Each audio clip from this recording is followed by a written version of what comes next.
keep my eye on heaven, I keep my eye on y'all.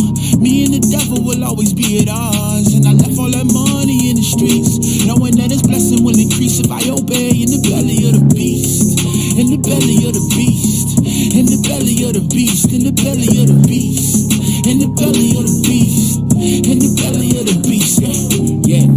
From the darkness to the marvelous light, I stand. Chosen people called to be an archetype of the Lamb. Blood of Abraham, through Christ we got rights to the land. Grace through faith, I'm holy as DNA on my hand. If I'm in sin, I must repent. I gotta spin like a fan. Went from the fence to the bench, and now that pitch in the stands. That's home run, but running home feel like I'm running in sand. The world is ending, you can see the vision all on the gram. I step back, the spirit will let me know in advance. The devil's raining, but the spirit will let me know when it ends. Most higher, could he gave me fire, but he gave me chance. Was a liar. Me and my sin would often hold hands, watching a wire. I see the life of my friends, flame under a jar of cocaine, water in frying pan. Word became flesh, and it's the light of man. Ghetto boy went from a snap to a royal diadem. All my brothers running the track, you still a hired hand. Paper can't beat me back in, don't ever try again. Illuminati got your mind, soul, and body. They kill you and celebrate their gangsters like John Gotti. These wicked cops need to be charged with armed robbery, felonious homicide for catching body at the body at the body. Sunnis and Israeli head wraps, we look like Saudis. No Islam, we from the land of Abraham and Isaac. They see our heads and try to red dot it. Scholars know the truth but try to hide it. I'm done with thinking Coptic, trauma behind my optics. When I read the Gospels, the consensus is synoptic. When I think of the apostles, I know they were philanthropic. When I think about the church, the way of Christ was not adopted. They support the beast system. When these beasts, I teach wisdom. On my feet, I stand firm. Liberty can't proceed wisdom. God's grace, it can't be earned. This ain't no elitism. This is so that we don't burn, following worldly tradition. I keep my eye on heaven, I keep my eye on y'all. Me and the devil will always be at odds. And I left all that money in the streets, knowing that his blessing will increase if I obey. In the belly of the beast, in the belly of the beast, in the belly of the beast, in the belly of the beast, in the belly of the beast, in the belly of the beast.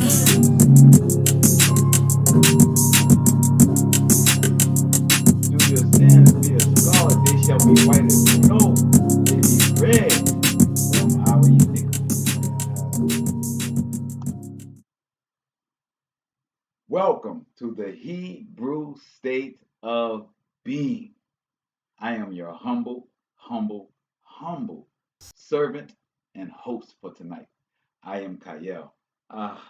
Yes, in the building, I see we got our usual suspects. I'm so happy you guys are in here. We're so humbled that you guys are so dedicated to watching this show and the presentation and the lessons that the Most High give me to bring forth.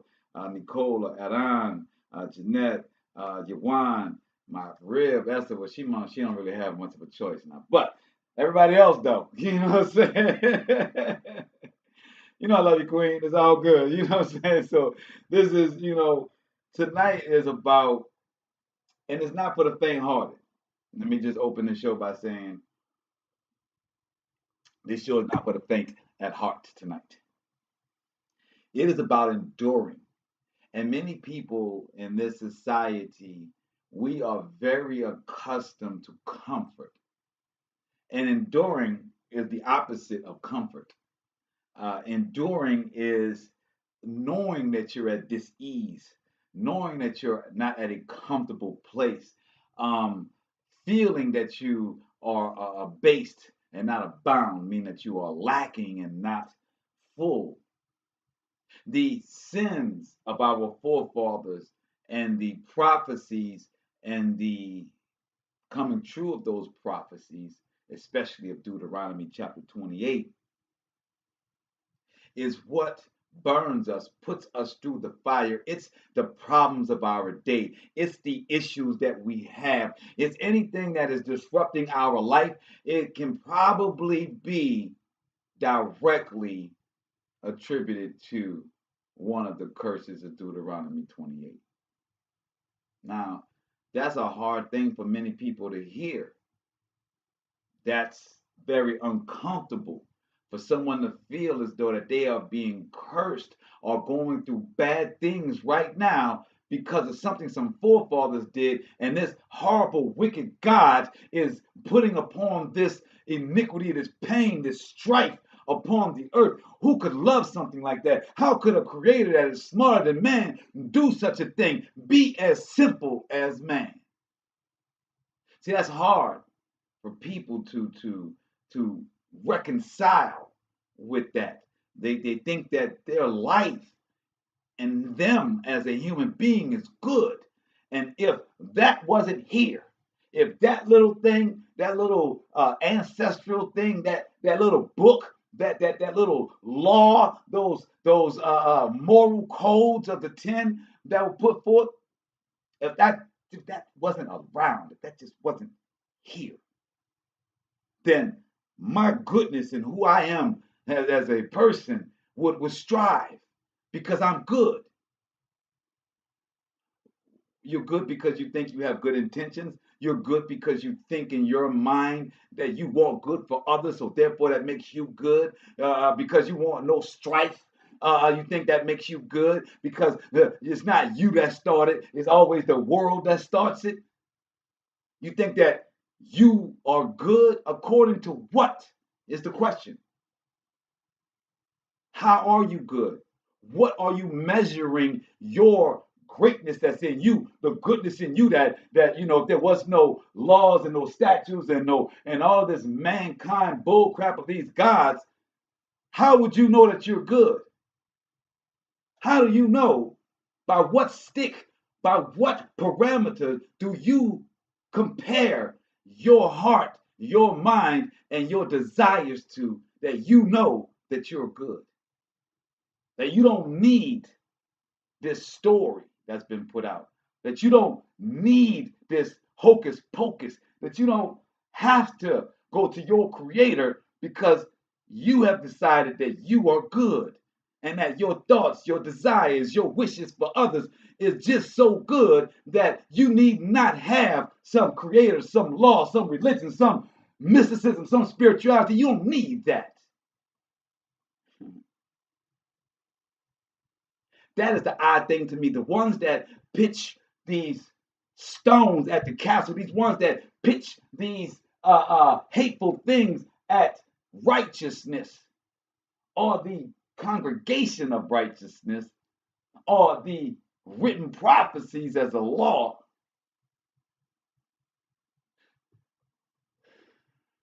they take what is righteous and they put it through the light and the lenses of the iniquity of this world. And they take all of the iniquity and the horrible things of this world and they put it on this book and these laws, when that's just not right. That's just not how it works. Like the guy commercial says, that's not how this works. That's not how any of this works. That's not how any of this works.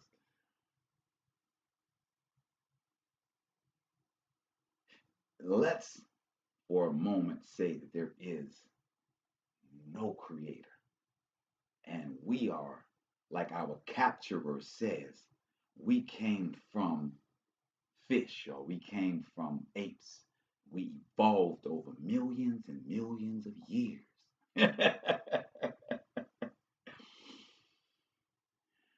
But let's just say that.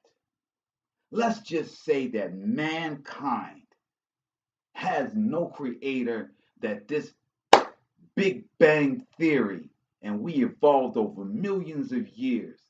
And that the only problem that we have now is this fictitious ideology of a God.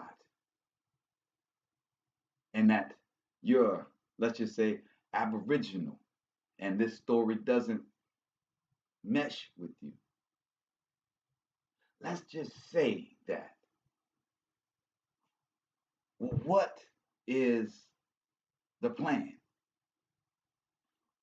What is the way we should deal with each other?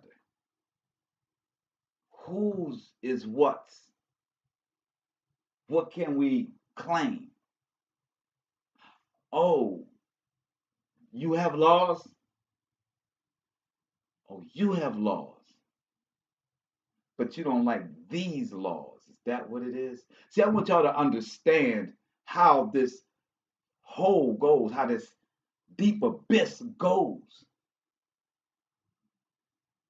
That when we start questioning about man's intentions and man's desires, other men obviously clearly state that no man is good because they know their heart, they know their desires, they know their wishes. So we must have a tribal leader, or we must have a leader, or we must have something of order. So instead of people looking at this book and this scripture as some hocus pocus, let's just look at it as order. Let's look at it as a conceptual way of living with a moral code. Because everything else belongs to our oppressor. Everything else that's religion, everything else that's commandments, all that is for our oppressor. These words that they use and the ideology and false idol that they worship, that they put upon you, that you will readily go and pray to it. If you can't pray to that white one, then you find another idol that you can pray unto. You have to have some type of figure, some type of cut thing, some thing to worship, to lead you, to direct you. I want us to understand when we have no Torah, what do we have? We have man's concept of righteousness. That's what we have, which has to go through a filter of its desires, its wants, and its heart. Am I clear on where we are?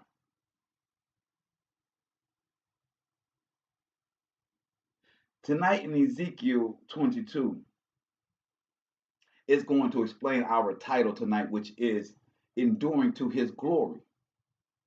Because if you're not enduring to His glory and you are just a human and you're just trying to have your human experience and you've evolved over millions of years to this particular being, what is your payoff? This life is all that there is for you. Once you die, there's nothing. So you have to get it now. Then if that's your thought, then you have to be about the riches, the what you can amass right now, because your life is now the stint of your flesh. So there is nothing to endure if you are a person that does not believe that there is something other, that you do not believe that you was created by something greater. If you do not believe that your energy, your soul, your life source lives past your flesh, then you're right.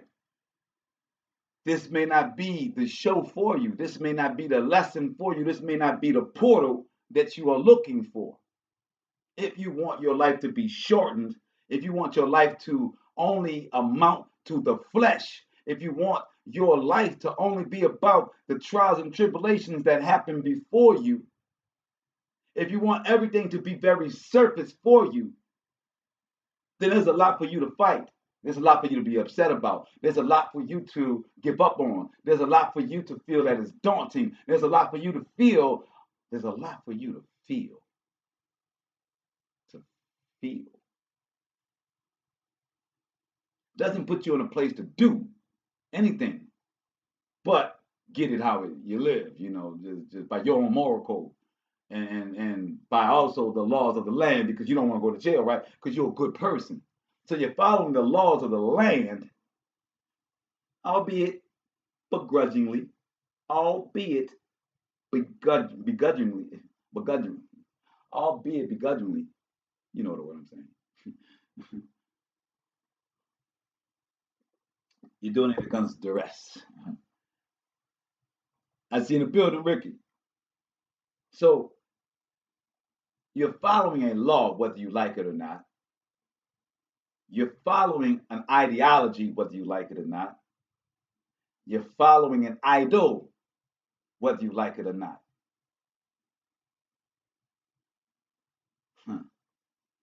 So there is nothing to endure to the end. If you are surmised to this flesh, if you are surmised to the law here, if you are surmised to the oppressor that you have here, if you are no more than the problems that afflict you every day, if you are no more than the problems and the situation that afflicts you every day, then yes, you will be upset. Yes, you will hate what you think is the thing that's bringing you down, and you will not know freedom. You will succumb to your oppressor.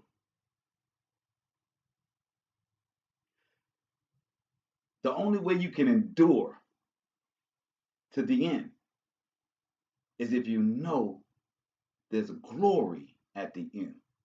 I don't know about you, but it's very hard for me to go through a trial and tribulation if I don't feel like it's worth it.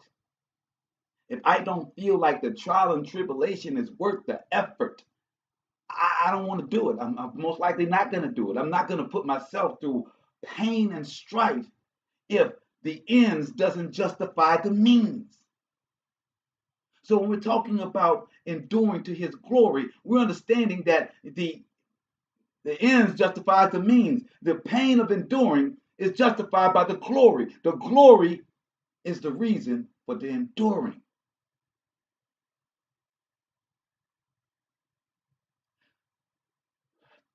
Let's get to Ezekiel, because Ezekiel is going to explain to you of how we endure, why we're enduring this, and that when you understand that there's glory at the end of it, when you understand that you're going through it so that you can let go the iniquity, so you can clearly know the difference between clean and unclean. I opened up by saying, if there is nothing, how do you know what is righteous? How do you know what is clean and what is unclean? Is it by your own mind? Is it by the mind of your parents, by the mind of your great grandparents that we know have been indoctrinated by our oppressor?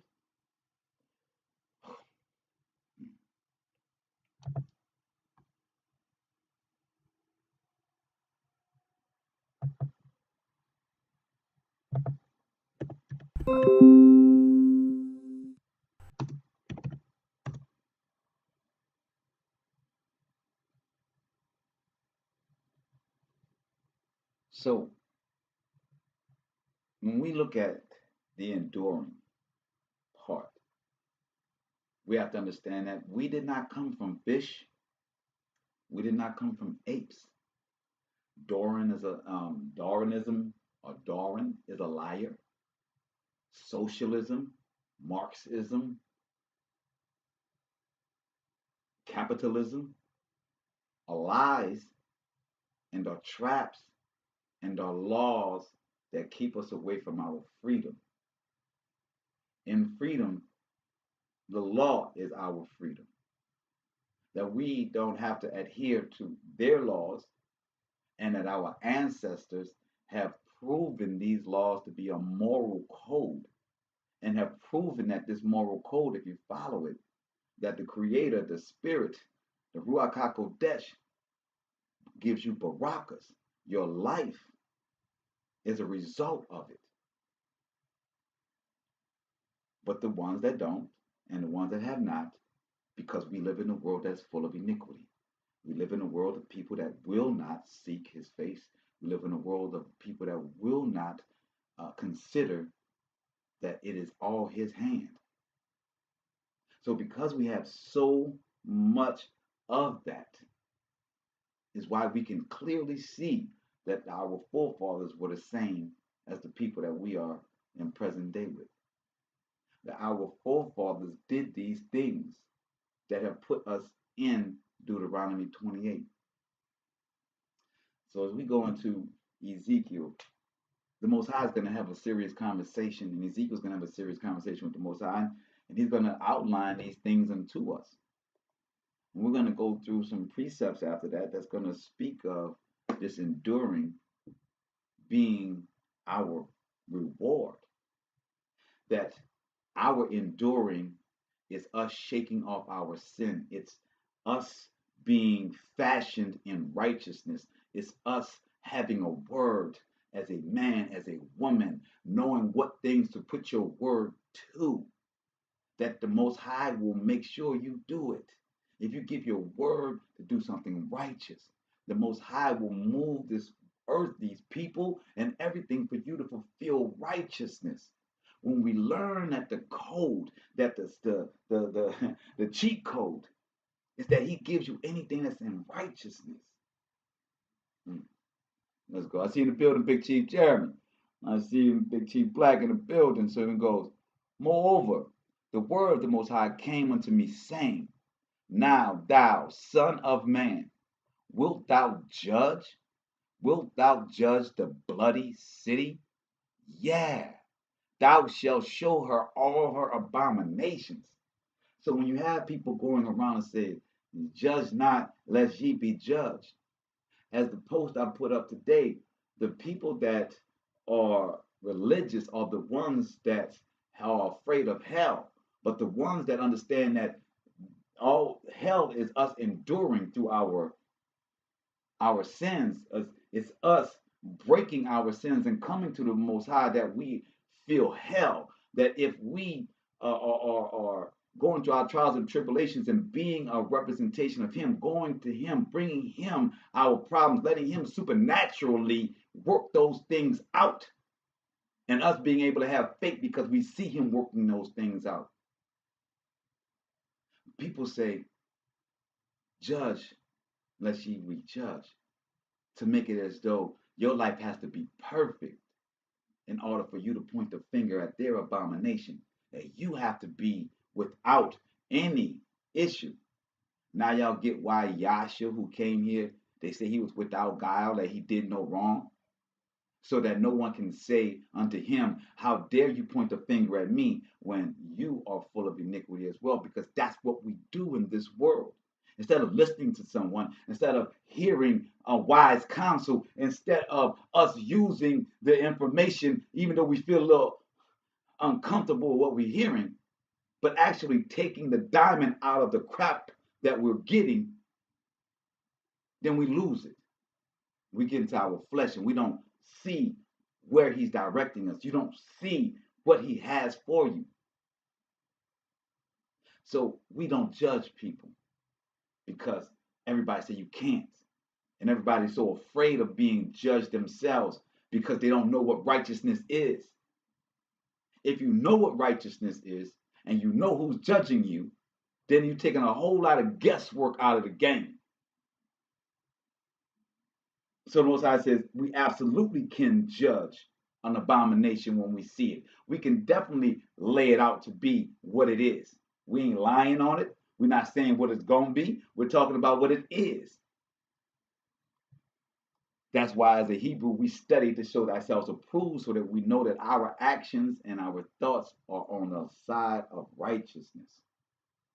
It says, then say thou this, and said, then say thou, thus saith the Most High, the city sheddeth blood in the midst of it, that her time has come, and maketh idols against herself to defile herself.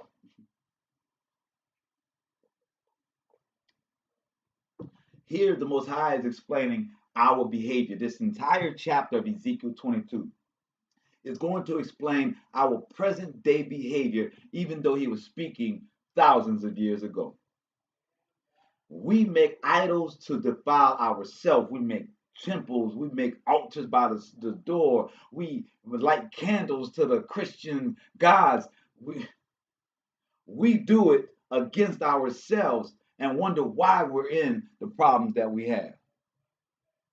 Thou art become guilty in thy blood, and thou hast shed, hast defiled thyself in thine idols which thou hast made, and thou hast caused thy days to draw near, and art come even unto thy years.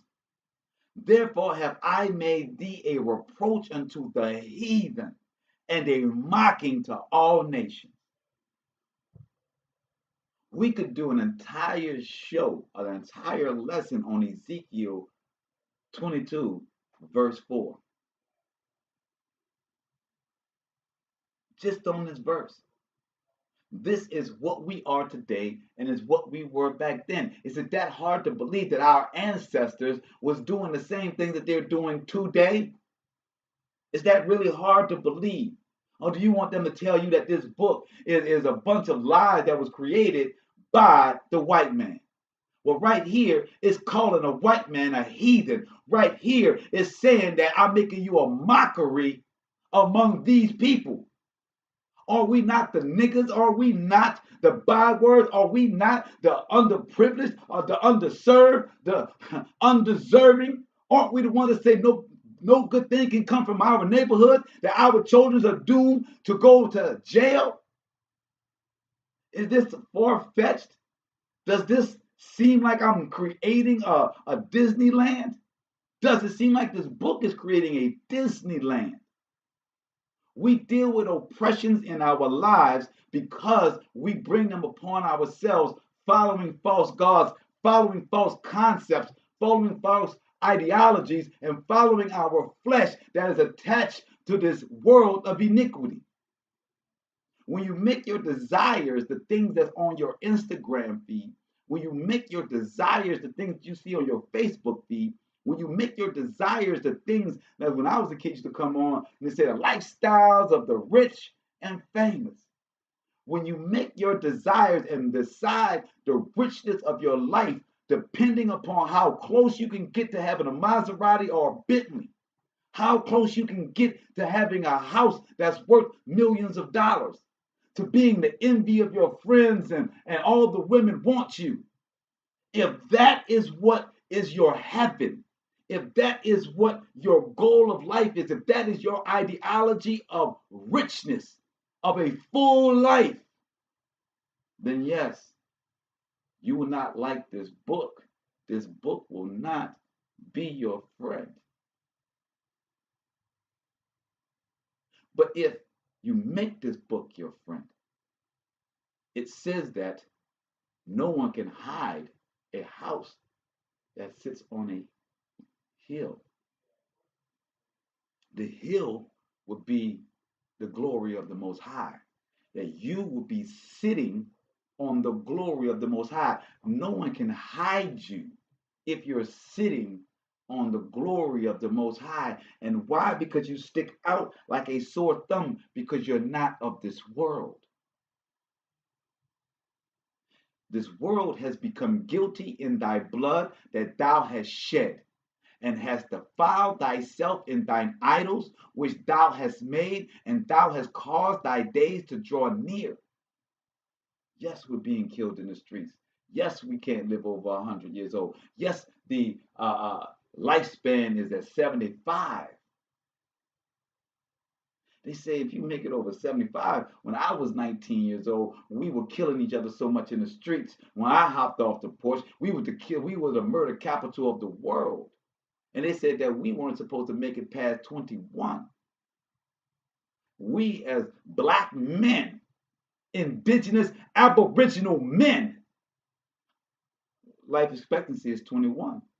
The rest of the world is 75. So in Ezekiel 22, verse 4, it is saying that the reason that our life is brought close and to even the years has been made shorter is because we have defiled ourselves with their gods, with their ideology, and with their desires. And it says, even unto the years, therefore have I made thee a reproach unto the heathen. You don't think that the heathen is Caucasians? The book clearly states it. You can look up in a dictionary, Google heathen right now, and it will tell you from the Isles, the ones that came from the European Isles. That is the definition of a heathen.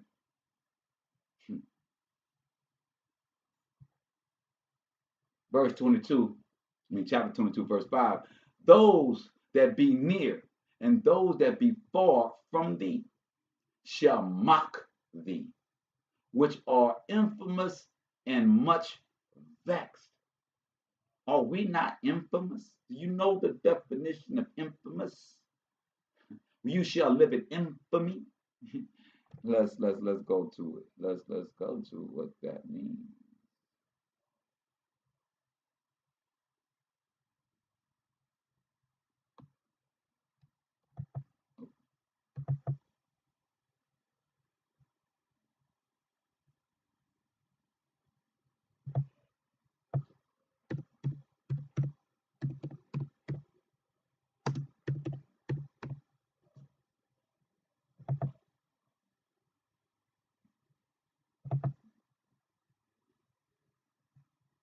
It says, well known for some bad quality or deed.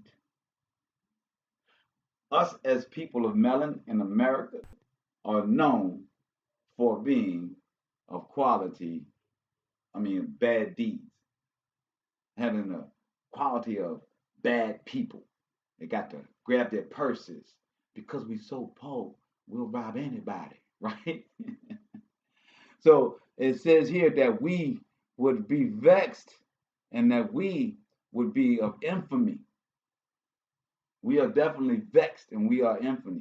See, those that be near to the Most High and those that be far from the Most High shall mark thee, which are infamous and much vexed.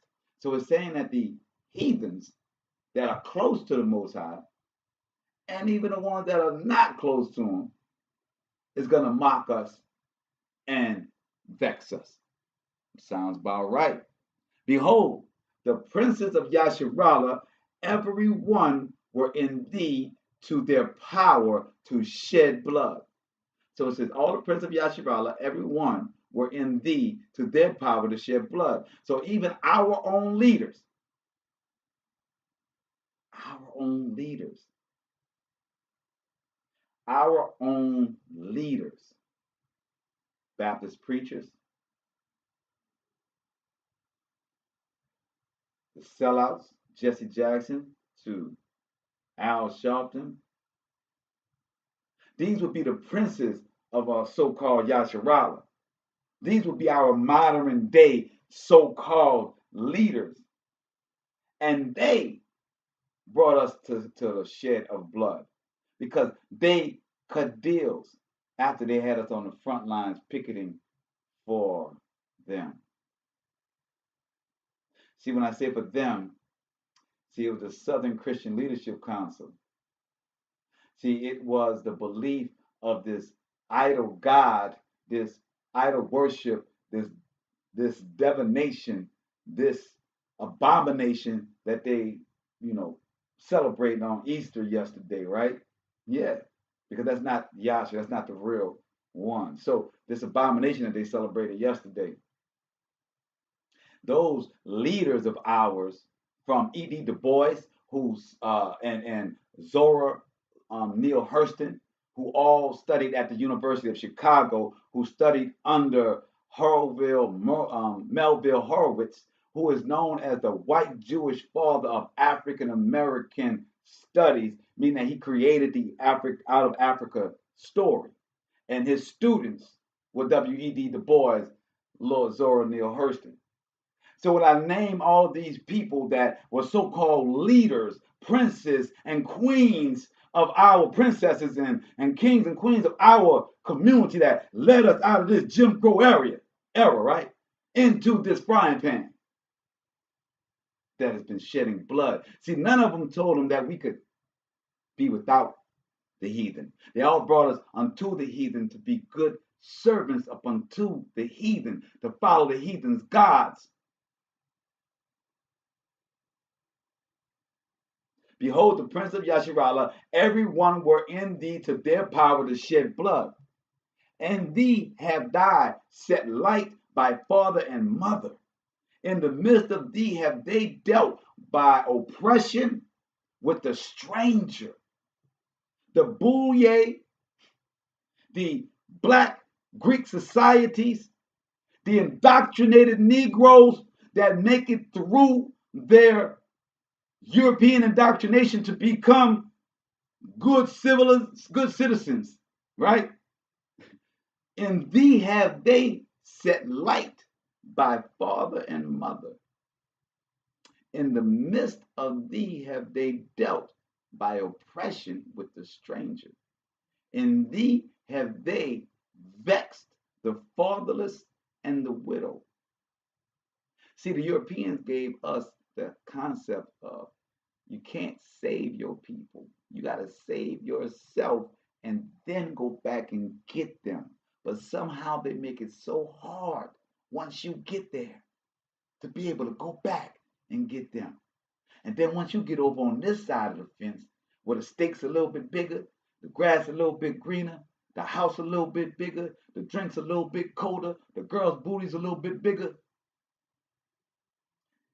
You say, you know, them Negroes over there, they just stupid. I can't deal with them. You know, I mean, I wish I could. I tried. I even gave my time at the center. I even did a couple of things for a couple of guys. I shelled out a couple of shekels for some community events. Make sure they had some watermelon and some chicken. Make sure they had some Kool-Aid. Make sure they had some bouncing music they could afford a DJ. I did those things.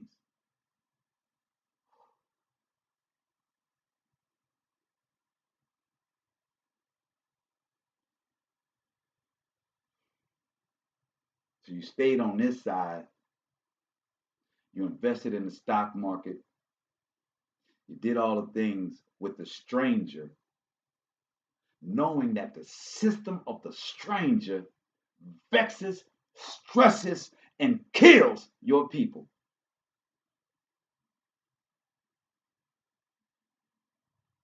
Verse 20, verse 8, chapter 22. Thou hast despised mine holy things and hast profaned my Sabbaths. His Sabbath is not Sunday. Constantine in 350 AD said that they were the new law, that they were God, that they were Yahshua on this earth, and the Pope is the image of Yahshua on the earth, and he is the one that speaks to our Creator. You think that a white pasty man speaks to our Creator and tells him to keep us in bondage, tells him to keep us under these laws, tells him to continue to tell us that we're 2/3 of a man? And you follow the preacher that's black, that believes in this lie. And you ask the question of, we good people though.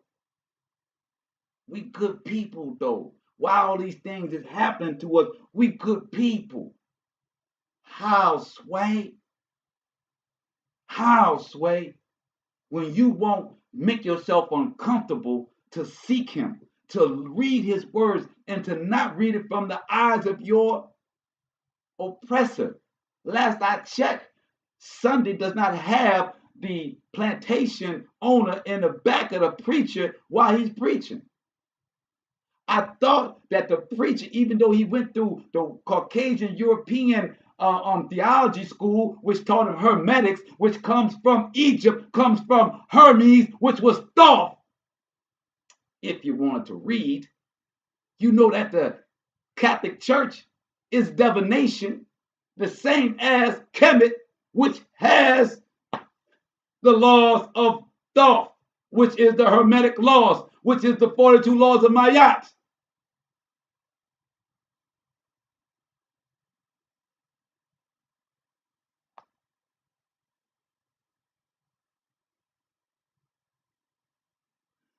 You would not ask the question of, what does he mean by we made false idols? What does the scripture mean that we have done this unto ourselves? What does it mean? No, if you understood those things, then you would be clear on why these words are stating what they're stating. I said in the beginning, this show is not for the faint of heart. There's many people in the streets that dislike me. Either I talked about Islam and they don't like it, but they can't prove it. They've never brought it to the station or brought it to my channel or brought it to my page to discount the fact that Muhammad was Caucasian with red hair.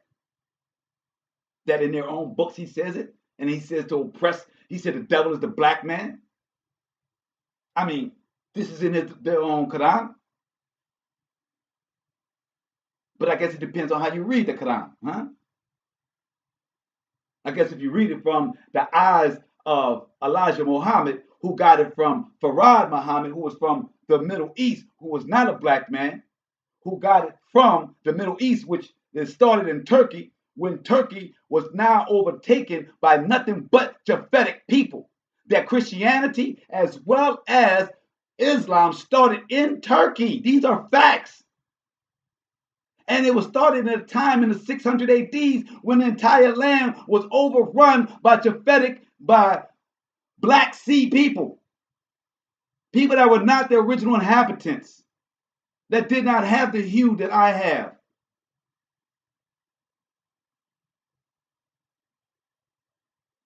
then you would understand when it says they profane my Sabbaths. When you understand that Catholicism created Sunday, and it's the Sunday law, and that they are now the vicar, they are now taking the place of our Creator. Wow, right?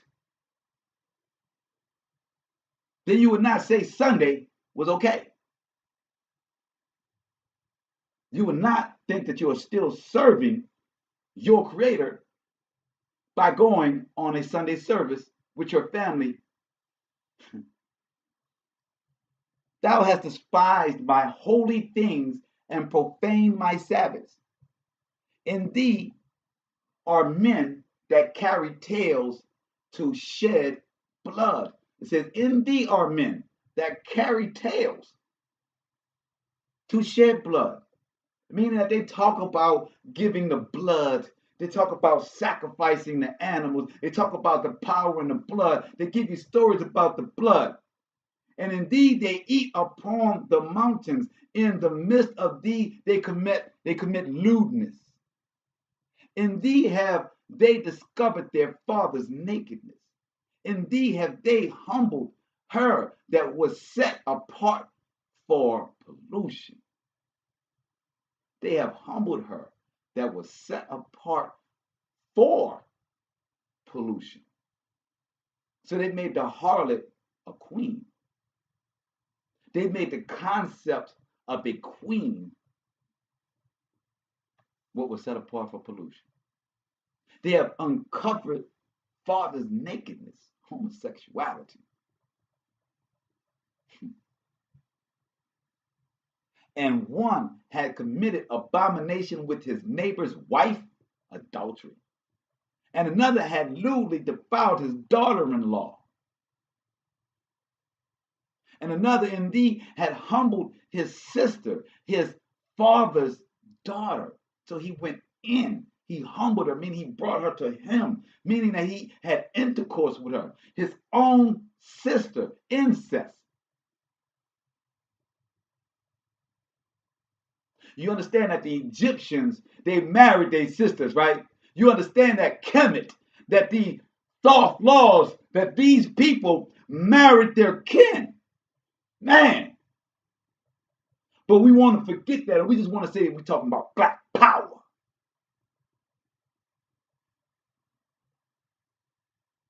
Indeed, have they taken gifts to shed blood? Yes, they will. Thou hast taken usury and increase. That's where you get your Jews from. Jewelry, usury. Jewelry is usury. That's what your Khazarians do. It is owning all the gold. It is setting the markets. It is juxtaposing warring nations against each other and supplying both of them with arms to kill each other and making them pay you. Usury to increase. They said that the greatest time that this country is booming, when money is really rocking, is when we're at war. That's when the United States is really strutting itself. And thee have they taken gifts to shed blood. Thou hast taken usury and increase, and thou hast greatly gained of thy neighbors by extortion. Blackmailing, right? And hast forgotten me, says Most High. Behold, therefore, I have smitten mine hand, and that thy dishonest gain which thou hast made, and that thy blood which hath been in the midst of thee, meaning that y'all was a part of me, your blood was with me. At one time you were of my seed. Can thine heart endure, or can thine hands be strong in the days that I shall deal with thee? I, the Most High, have spoken it and will do it. So he's asking you, when is that time? He's telling you and asking you at the same time, look at here. I'm going to take your bloody robe, and I'm going to make it right because I'm going to deal with you. All your iniquity that you done wrapped up in this world, when you now need to get right, when you want to come into the light, I'm going to challenge you. I'm going to check you. Alana, I'm going to make sure that you want this. How else can I get this blood off of your hands? You've been following false gods. You've been having sex with anything you can have sex with. You've been lying and cheating to get ahead any way you can. You done did everything you can do. Your hands are absolutely bloody. And yet you got the nerve to look at your father and say, why? And say, how dare you put me in this position? How can you make me like this? And you refuse to look at yourself. You refuse to look at yourself, and you will not consider that he has done all these things to bring you back to him. No, you only want to banish him from your life. You only want to follow your desires of your nuts. That's what you want.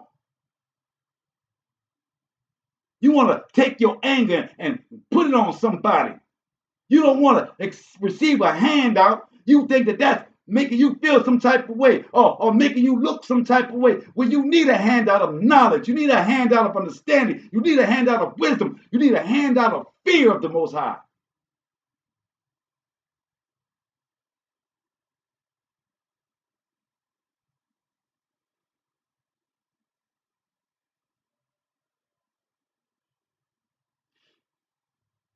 Can you handle when the Most High knocks on your door? The song Andre 3000 says, what you gonna do when the devil poke you with his fault? Well, forget him. He worked for somebody. What happens when his boss comes out from around his desk and comes out of his office and makes a visit to you? What you gonna do? Is you gonna blame the world? Is you gonna say that you didn't have a fair chance to win? Or you gonna say you quit? Are you a quitter? Is that the spirit that's in you? A quitter?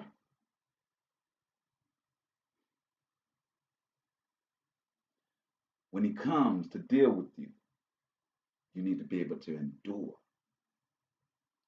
When he's dealing with you, you endure to the end because he's bringing you through it to bring you to glory. He's bringing you through it for your white robe. He's bringing you through it so he can sit you on that high hill. If you don't realize that's what's being done, then you can misconstrue it. You can be confused. You can possibly blaspheme and hate him for the glory he's trying to give you. Or you can wig out and destroy everything that's being assembled around you, everything that he's putting in place for you. You can wig out and just say, I quit. Or you can let your flesh lash out and watch everything disappear. Or can you be humble and understand that the Most High is a delicate balance? That everything in this world is in his balance. The moon, the sun, the stars, the air, the firmament. Everything is in a beautiful balance. Our ecosystem is a balance.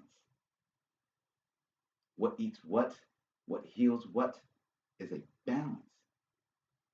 You can eat poison to heal your body. You can eat poison to heal your body. If you didn't know, garlic raw is a poison, but it's also a painkiller and it kills the bacteria in your body because it's a poison. So when I had a toothache, I chewed down on garlic and it killed the infection and took the pain. It's a balance. If you don't know who's balancing it, and you don't know the rules of their balance, there's laws to everything, there's rules to everything, right? There's rules to so-called gravity, there's scientific rules to get your vaccine, your plugs, right? So, therefore, there's a balance of the Most High. Ezekiel 22, verse 15, it says, "And I will scatter thee among the heathen, and disperse thee in the countries, and I will consume thy filthiness of thee." So, Yolanda, what is that saying? It is saying that as we are spread in our diaspora, as we are spread in our transatlantic slave trade, as we are spread amongst Caucasians, which is our heathen, which is the heathens, which we know are over all the colonialized diaspora, right? So it's saying as we are in the diaspora, dispersed diaspora amongst the Caucasians, the Europeans, the heathens, in their countries, and will consume our filthiness in that time.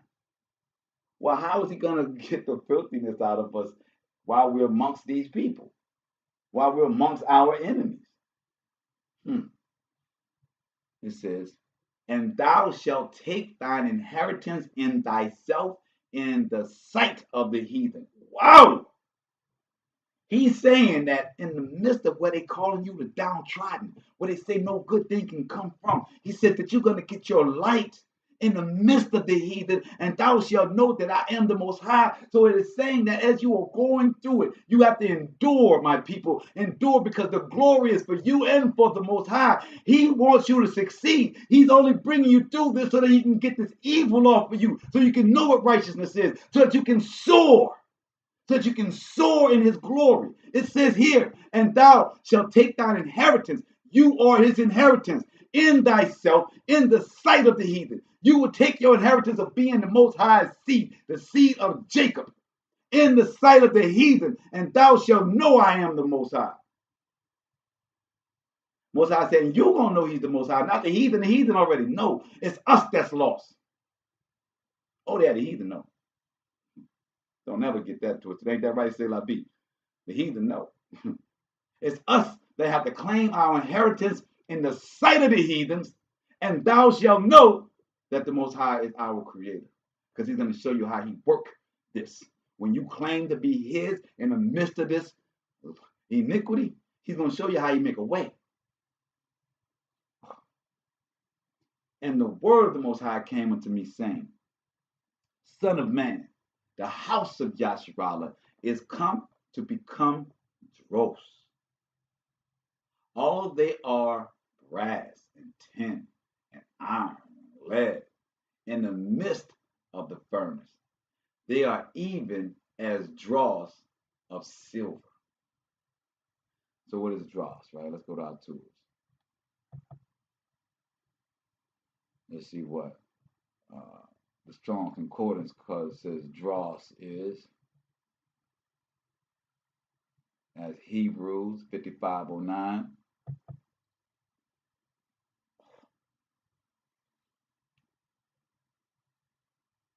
A sense of refuse, moving back or away, dross.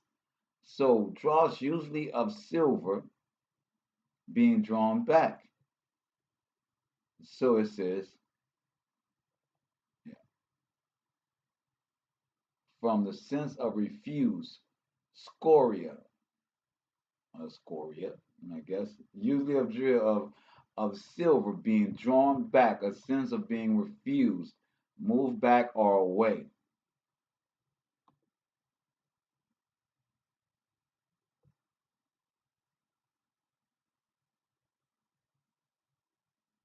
Therefore, thus says the Most High, because ye are all become dross, all become taken back, all moved away from me. Behold, therefore I will gather you into the midst of Jerusalem, as they gather silver, and brass and iron and lead and tin into the midst of the furnace, to blow the fire upon it, to melt it.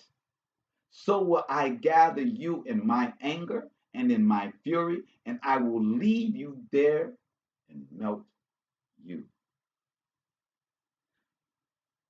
This is the gist of our belief and non belief in this world. Our reason that we Go against the Most High. What you say? I'm struggling in my spirit. It's not easy to face persecution every day. Hey, c'est la vie, baby girl. Let me explain something to you. All right? Persecution is what we do. You have to learn how to eat persecution. Most High says that his son said that when they persecute you, count yourself of joy. Rejoice. Because knowing that they first persecuted Yahshua. What does that mean?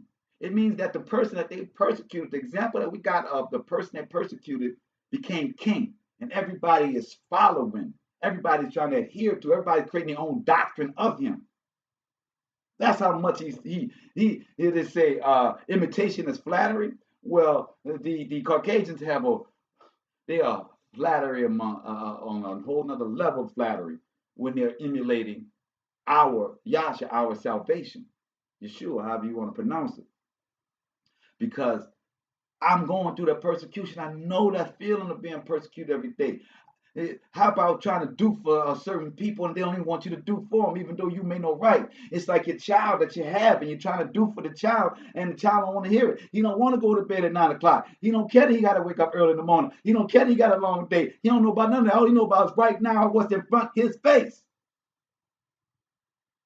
The child is persecuting the parent. So your persecutions, enjoy them. Rejoice in them. And how do you rejoice in your persecution? By zipping your mouth. And let your work speak for you. Let your prayers speak for you. I'm so serious about this. I can only tell you my testimony, Selah, that in the face of major adversity, in the face of violence, of bodily harm, to be calm and know that you are in the bosom of the Most High and that your steps have been righteous. So therefore, whatever happening at this moment is so that your righteousness can be seen. It is not for our flesh to react. Our flesh has to have solace. Your flesh has to have solace that you've done the right thing. And you don't need nobody to pat you on the back for doing the right thing. You don't need nobody kissing your butt for doing the right thing. What we want is for people to get up off our back so we continue to do the right thing. That's what you want. That's called peace. You know what I'm saying? That's all we want as peace, to do the will of the Father, of the whatever mission the Most High has put you on. So count yourself blessed, full of barakas rather, that you are being persecuted in this hour. Make sure that your flesh doesn't make your mouth say something that you have to regret, that makes you look less than the queen that you are, less than the daughter of Zion that you are. And that's the biggest test for all of us. And I can only tell you because it was the biggest one for me. As you can tell, I talk. And if you only knew the person I was, real aggressive, really angry guy, really out there and about it kind of guy. Most High broke me, humbled me, and showed me that all the things that I got doing that all faded away and compared nothing to what he can give you. I'm telling you as a testimony, Queen. So don't let nobody make your flesh break your glory, because our mouths will destroy our glory. We did several lessons on how your mouth can loosen what's already been put in heaven for you in the Shemayim. Things that have been put in order, prayers that you didn't put out. Your mouth can break those things. So don't do it to ourselves, just as the scripture says that we have in 22, that we have been bringing things upon ourselves. Our hands are dirty. Let's stop doing that. Yes. And it says, verse 21, yea, because this is the important part right here, Selah B. Yea, I will gather you and blow upon you in the fire of my wrath. He didn't say he was going to blow upon us in a nice, cool area. He didn't say he was going to blow upon us with our feet kicked up in a hammock. He did not. He said, I will gather you and blow upon you in the fire of my wrath. It's almost like he's going to kick the fire up in the furnace. And ye shall be melted in the midst thereof. So yes, Selah B, in front of many people, it may appear that you will lose. I want all of y'all to understand that in working with the Most High, it will appear to your flesh that you're losing. It will appear to people around you that you're losing, or that you're in the midst of imminent danger, like things about to be just everything about to fall out. The whole bottom is gonna fall out. I'm telling you. But when you are calm and you let all of that go past you, you go through all that fire, it's nothing but glory. Because you really won. Because those people that think that they beaten you, the Most High got a whip. He's got a long arm that somehow just starts to break them people down. It'd be a week, a day, 2, 3 weeks. It don't matter. You'll get wind. The bird will tell you the same strife that you was in the midst of, the place that was bringing you the strife, it's getting strife. It's getting broke down. And all of a sudden, you got nothing but peace. And you find yourself still moving forward, still gaining. And you're like, wait, I didn't lose. Wait, they lost. One day they lost the ability to be in the light with me. That's the first place they lost. They lost the opportunity to be in the light with you, C'est la vie. They lost the opportunity to know the light and the freedom that you have. That's the first place they lost. Even if they were louder than you, even if they think that they stole or got from you what they think they got from you, ill gains go fast. They say a fool and his money will soon depart fast. Trust me, I had people that stole money from me. I just really, some of them I think about to this day. I'm like, boy, you lucky. I know the Most High because you was a prime candidate. You know what I'm saying? But you laugh it off like I just did because I know I've been paid for whatever that person stole from me. I've been paid triple fold for it. I know that I've been paid triple fold for it. I ain't got to guess or wonder because I know everything I lose and gain. I take a good count of that, right? So what I'm saying to you, and see, a mouth in anger give. Yes, your mouth in anger gives them fuel. Yes, say la vie, absolutely. When you shut your mouth, they run out of fuel. They ain't got nothing to ignite. You can tell some people have a great day and they'll lose their mind like you just kicked them in the balls, like you just disrespected their mama. You got to understand it ain't about your words. That's why when you shut them down, it's about your actions. When people see the action of righteousness, man, when they see your actions, yes, my brother Adon, this is chess. This ain't checkers, baby. And you got to realize that you got angels that nobody can see, like my man DeRock, our boss said, I got angels that nobody can see. You know what I'm saying? When you know you got angels that nobody can see, that you are praying to and sending on your behalf because you've done righteousness, the Most High can't wait to go to battle for you when you have been done wrong, when you have shut your mouth and been an example of Him, because He wants the world to see that humble wins. I mean, even the world knows that the humble is supposed to inherit the meek and the humble is supposed to inherit the earth, right? Everybody's heard that. They don't believe it, but they've heard it. Verse 21 of chapter 22, it says, yea, I will gather you and blow upon you in the fire of my wrath, and ye shall be melted in the midst thereof.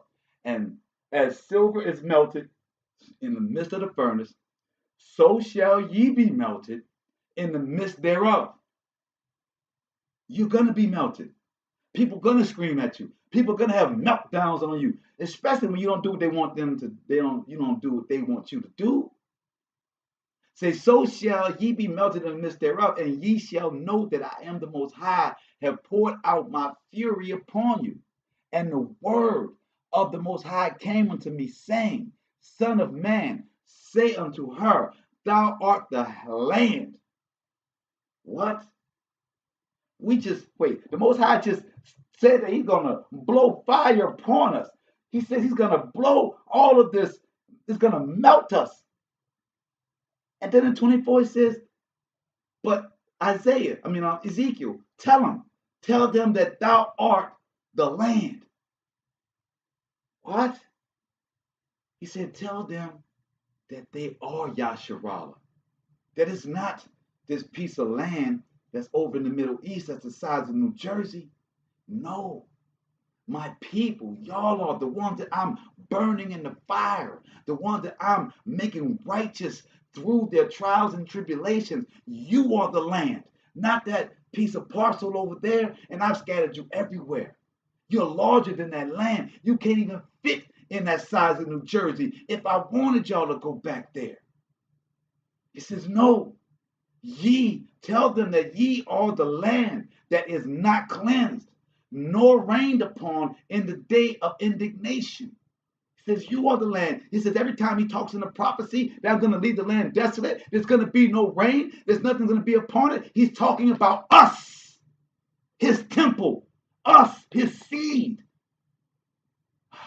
I pray y'all will get this.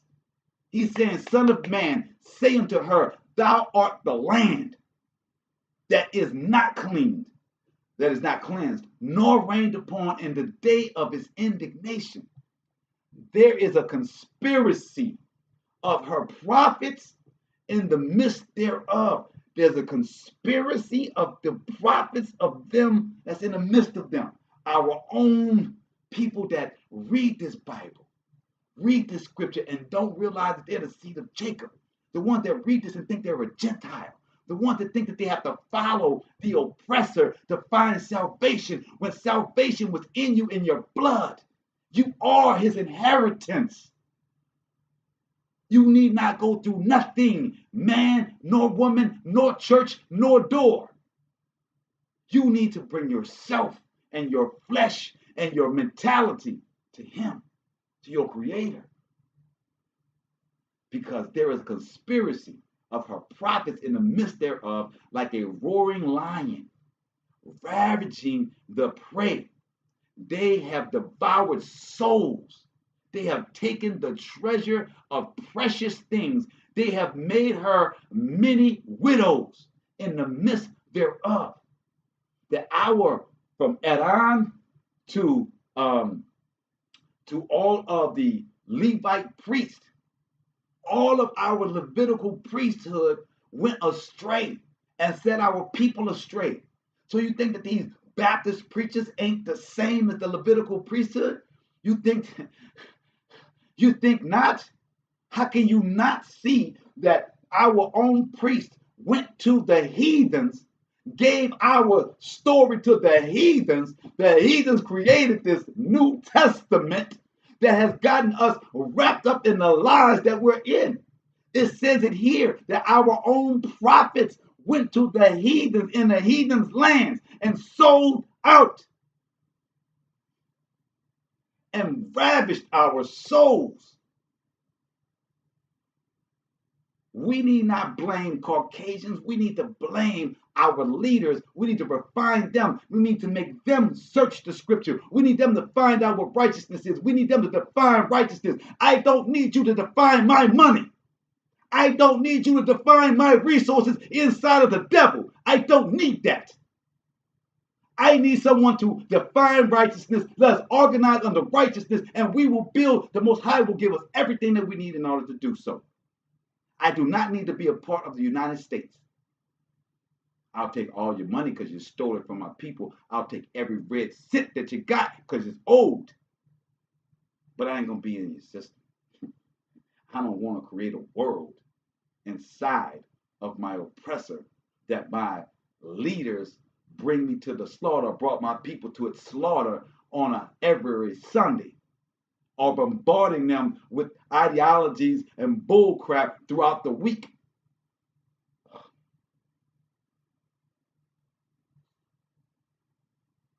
The important part of verse 25 is for us to understand that we as Yahshua is the land. We are the inheritance of the Most High if we endure to the end. Her priests have violated my law and have profaned my holy things. They have put no difference between the holy and profane. That's why you got this Easter. Because there's no difference between what's clean and what's profane. Esther, the fertile, the fertility, God, the paganism of this holiday that you're saying is Christianity that has something to do with the Messiah? Not at all, in no form or fashion. So it says the priests have violated my law, have profaned my holy things. They have put no difference between the holy and profane. Neither have they showed difference between the unclean and the clean, and have hid their eyes from my Sabbath, and I am profaned among them.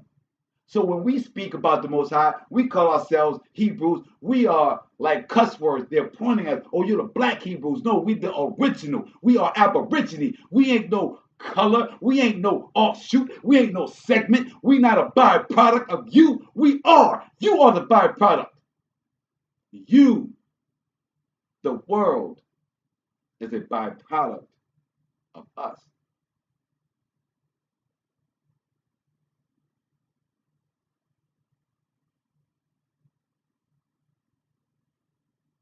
When I speak of the world, I speak of the world that falls to all religions.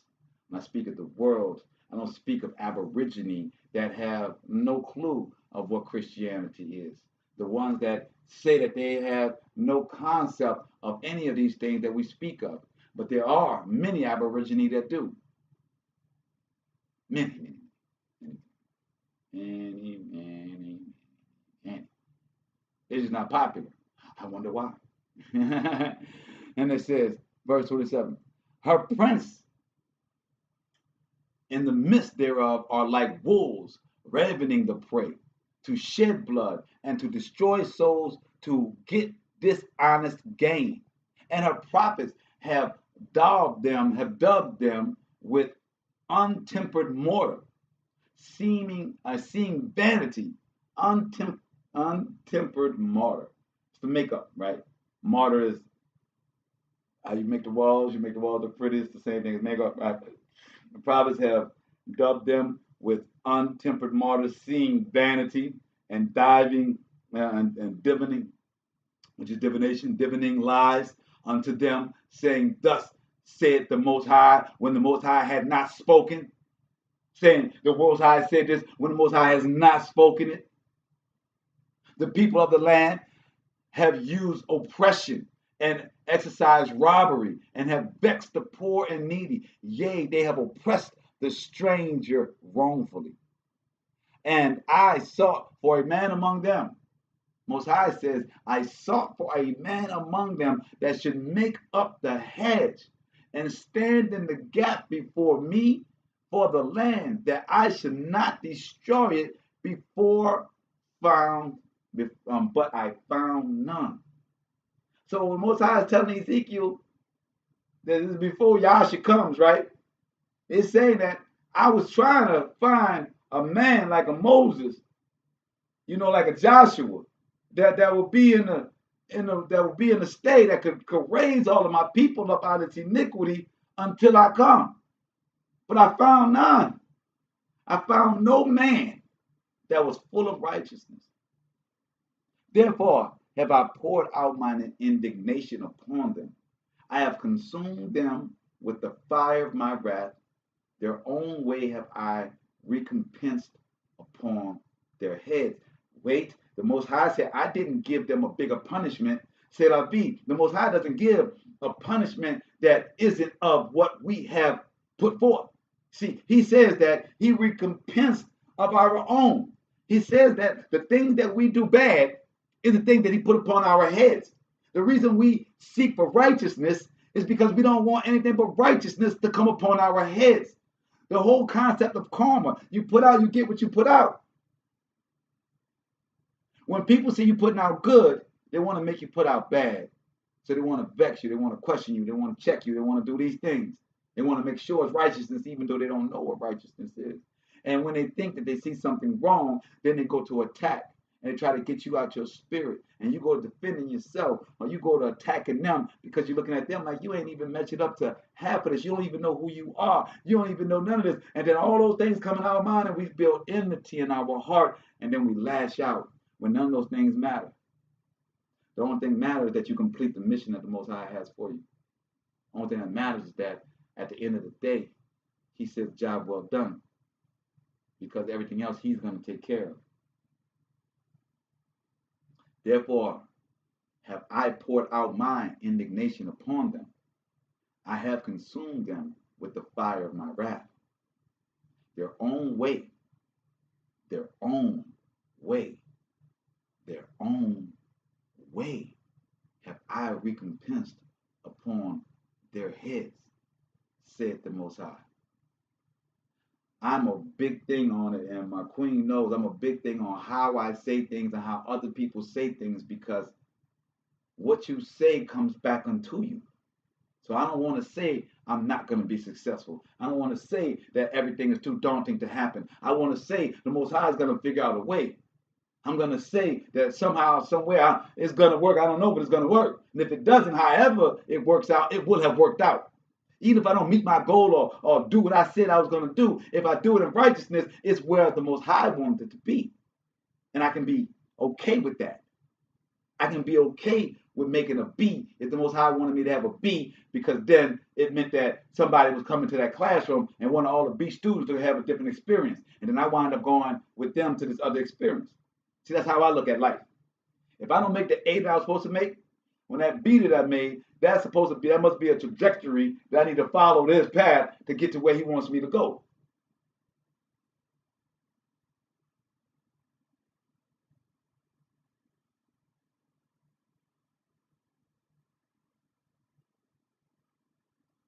Yeah, my brother.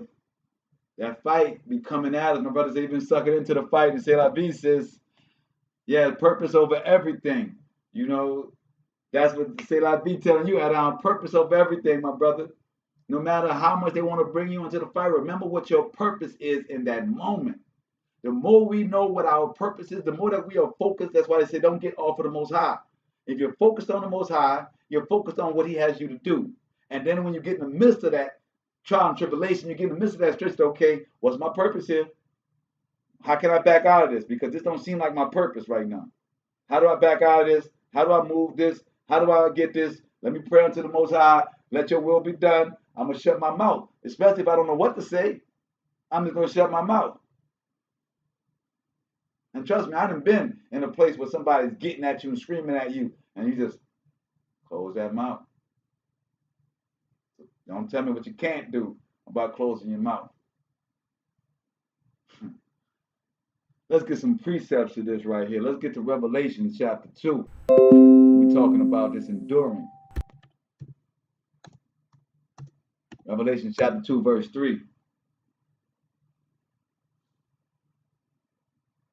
And it says, and has borne. It said, and has borne and has patience, and for my name's sake has labored and has not fainted. That's what we're trying to endure for the Most High. That, and we're going to start at 2. I know thy works and thy labor and thy patience, and how thou canst not bear them which are evil. That's what we're supposed to be. Revelation chapter 2, verse 2, right? It is saying that I know thy works. The Most High saying He knows our works, Selah B.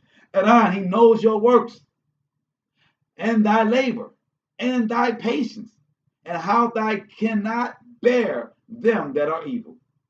And thou hast tried them which say they are apostles. So you're getting tried, Selah B. You're getting tried at my rib. You're going to get tried. You know what I'm saying? We're going to be tried in this game. Which say they are apostles and are not, and has found them liars. Ooh. Because who are they? Because found them liars, and has borne, and saying us have borne and have patience, and for my name's sake has labored and has not fainted. Nevertheless, I have somewhat against thee, because thou hast left thee first love. So I posted a thing earlier today saying on Easter saying that Easter's a broken record and we have to sing the ancient love song. And Jeanette was asking what the ancient love song is. The ancient love song is praise unto the Most High. That's the ancient love song. Before there was nothing else to rock with, you praised your Creator.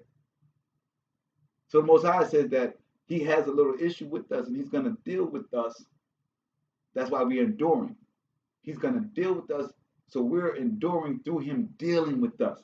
If we stop looking at the people, we stop looking at the things, when we stop looking at the situations, and we realize that the Most High is doing these things, and all we have to do is endure. That He's doing these things to see how we stand on His rock.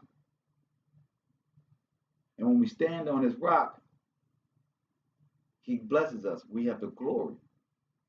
We have to remember that He was the first love, and we left Him. So let's get to another one. Matthew 10. Matthew chapter 10, verse 22.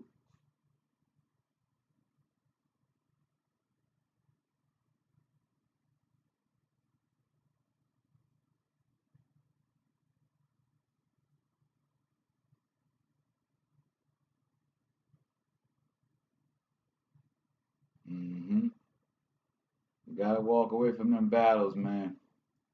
At one point in time, all I knew was how to scream at somebody and how to grab them by their neck. Ain't the way to go. Anyway, Matthew chapter 10, verse 22. And ye shall be hated of all men for my name's sake, but he that endureth to the end shall be saved. You feel me? And ye shall be hated of all men. That's white, that's black, that's the ones you're trying to help, ones you ain't trying to help, the ones you're trying to go against. All of them gonna hate you. You're gonna sit in that house and you're gonna sit there like Big Chief Fire said on our video. Everything was taken from him. He cut everything out in the house. He didn't want to hear no sound. Big Chief said, I don't want to hear no sound. He said, I think he unplugged the refrigerator because it was making noise. He wanted nothing but peace so that he could hear the Most High talk to him. Now, Big Chief don't say Most High, but he said God. It's the same thing for us. The Most High, His Creator. He wanted His Creator to talk to him. And when he woke up, he said he felt so revived and so refreshed from his commune with his Creator that when he woke up, he was like, fire, fire, fire. And he said that's how he came up with his spirit of his tribe. And when he woke up with that name and that spirit, he started a tribe that he's now been masking over 20 years. He masked together over 50 years, but now with just that tribe over 20 years.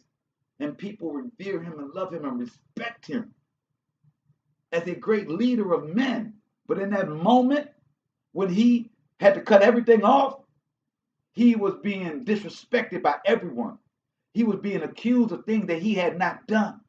People that he had brought into the game was getting at him. In that moment, he closed out everything and went to his Creator. Went to his big old spirit.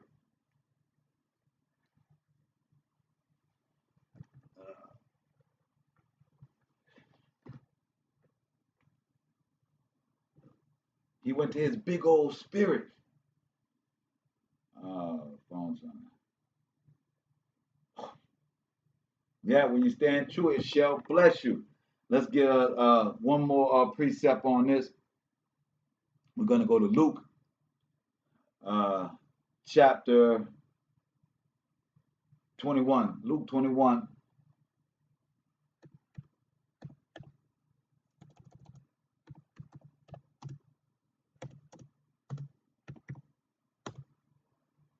Luke 21, verse 19.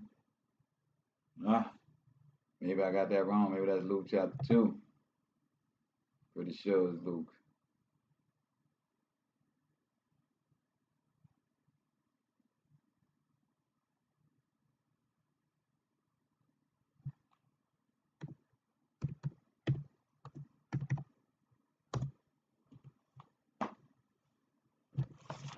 There we go. Luke 21, verse 19. And it says, in your patience possesses your soul. Ooh, and on. Well, then that hit to the suplex right there, on. In your patience possesses your soul. That one hit me hard too, my brother. Trust me. I'm like, hold up. How you gonna say because somebody made me mad that my soul is an angry soul? Well, I'm saying, man, like we have to realize that when the story that they give us in Maccabees, even though we've discovered that Maccabees, the screen on y'all, and so I hope Luke came in for you guys because it switched on my screen. So and say, how can somebody else making me mad and me going off on them it speaks about my soul? Well, in Matthias, when the Roman soldiers came to them and stated that they wanted them to sacrifice the pig on the altar in the house of the Most High, they wanted to sacrifice an abominable pig. Your man said, nah, I'm not going to do that. Me and all my family, I appreciate the money that you're offering and the position that you're offering. Me and mine, we good. Matthias was quite upset at the thought, the concept. Come up, one of those stepping and fetches come up and say, I'll do it, boss. That position that you were going to give Matthias in that Judah clan, I'll go ahead and do it. And when the Roman soldier said, go ahead and do it, Matthias didn't speak any words. Matthias didn't throw a fit. He didn't get angry. He just politely drew his sword, went over there and cut the dude in half, then walked over to the Roman soldier and sliced him in half and put his sword back in and said to everyone that want to follow the Most High, follow us to the mountains. See, righteousness is just that. As we read in the scripture in Ezekiel, that you hate evil, that the Most High found you to hate evil as he hates evil. So when you're doing the bidding of vanquishing evil, it's the same as when you're beating your child. You don't want to beat your child in anger. You're beating your child because they did something wrong and you're correcting them. You don't want to have your emotions in it. You don't want to have your bad day involved in it. No, you want to give them the just due to their abomination or to their problem that they have created. You got a lot of those types, you say, La Vie. So that's the same thing when it comes to the Most High and His righteousness and looking at our souls. If our souls have patience, if we have a patient soul, then we possess our soul. Nobody can take our soul. Nobody can take that steering wheel, put it in our back and drive us. Nobody can take our spirit and go running down the street while we running behind it.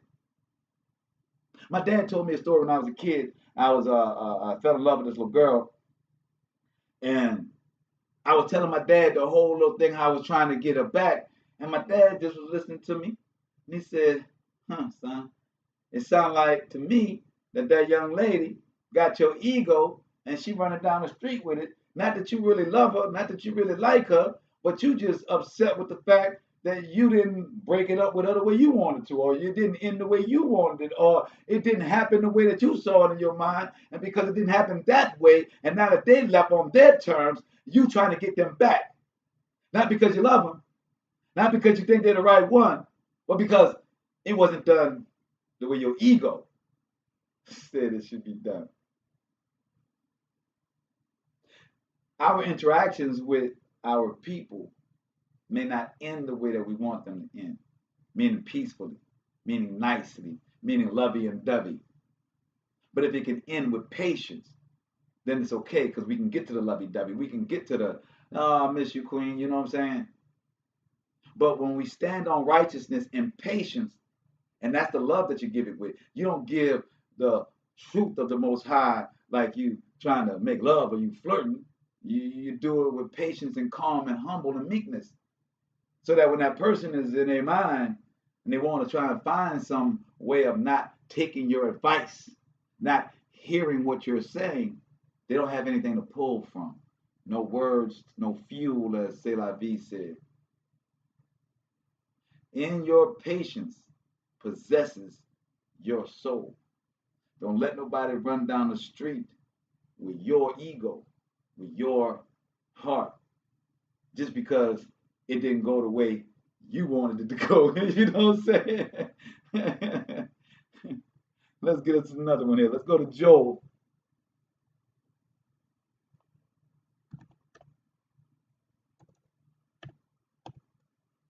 Joel chapter 2. If y'all notice, the 2 is a theme today. I don't know, the Most High just had me in the scripts on these different chapter 2s and whatnot. So much that when it came to what Psalms I was going to pick tonight, I knew it had to be chapter 22. So it was Psalm 22. That's how we do it. So when we're looking at Joel, and it says, chapter 2, verse 11, it says, and the Most High shall utter his voice before his army. For his camp is very great. For he is strong that executed his word. Wait, Selah V just said that the ones that execute his word are strong. You heard that, my queen? The ones that execute his word are strong. For the day of the Most High is great and very terrible. And who can abide? The word should be endure. Who can endure it? We can endure it when we're doing righteous.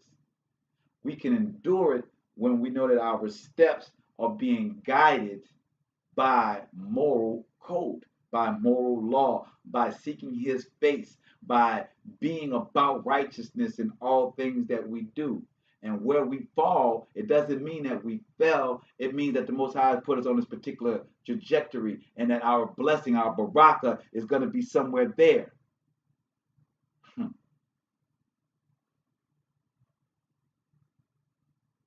Let's get a precept to the fact of the horrible and great day of the Most High's wrath, right?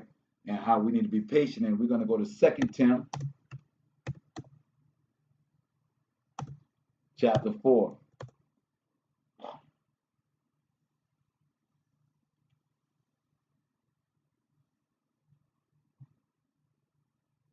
Second Timothy chapter 4, verse 15. Precept says, well, I said I was supposed to go at 5, but I'm going to go here because Most High got me at 15. And see what it says. Of whom be thou war also, for he hath greatly withstood our words. So as Alexander the coppersmith did much evil, the Most High reward him according to his works, of whom be thou were also, for he had greatly withstood our words. So that's, I don't know why the Most High put me right there, but I like to read it. So if I look in between the coppersmith and much evil, and what's that saying? That you get the rewards of your evil, so therefore you get the rewards of your doing good, right? If the Most High says he guarantees he'll give you the rewards of your evil doings, and why wouldn't he give you the rewards of your righteous doings? And verse 5 is where we were going. It says, but watch thou in all things, endure affliction, do the work of an evangelist, make full proof of thy ministry. Whoa.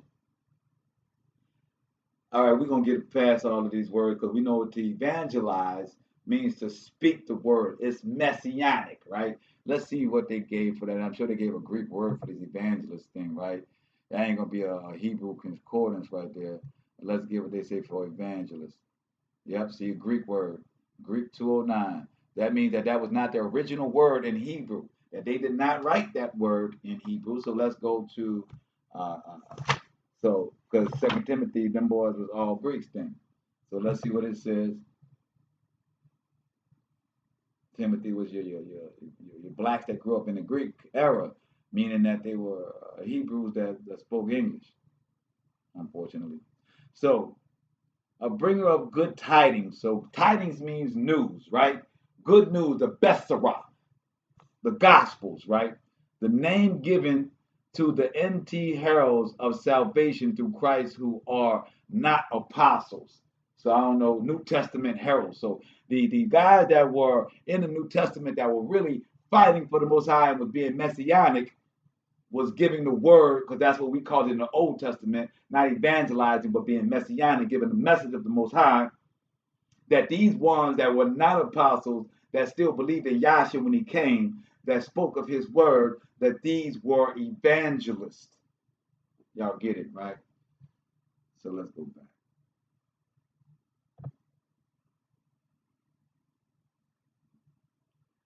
So in the 2 Timothy 5, it's saying that the ones that speak of his work and make proof of it.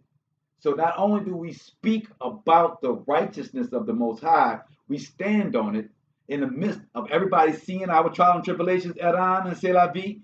While we are caught up in the problem that's in front of us, we got people looky-loos on the sideline watching. We are to speak of the Most High and his goodness and his righteousness, not by being a Bible thumper and telling everybody, you need to find the Lord in your life. No, it's by you being humble, keeping your mouth shut, and doing the work.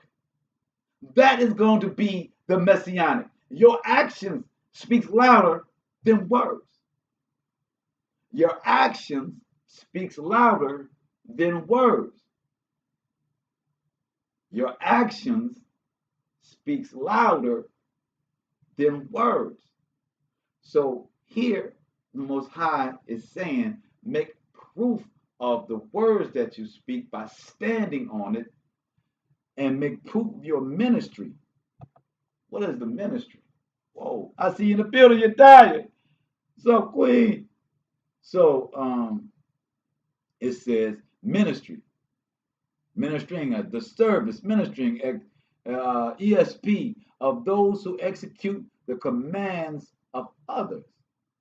Especially, so service, ministering, especially of those who execute the commandments of others, of those who by the commandments of the Most High proclaim and promote. We don't do this religion amongst men, they tripping. So we do of the office of Moses, of the office of apostles, of the office of prophets. So we speak of that. We ain't about proclaiming no religion. We ain't about that. We in old school. Feel what I'm talking about? You dig?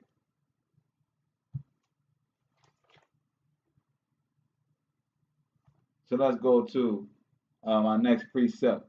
Because my man, you know how much I love James. We're going to James chapter 1, verse 4.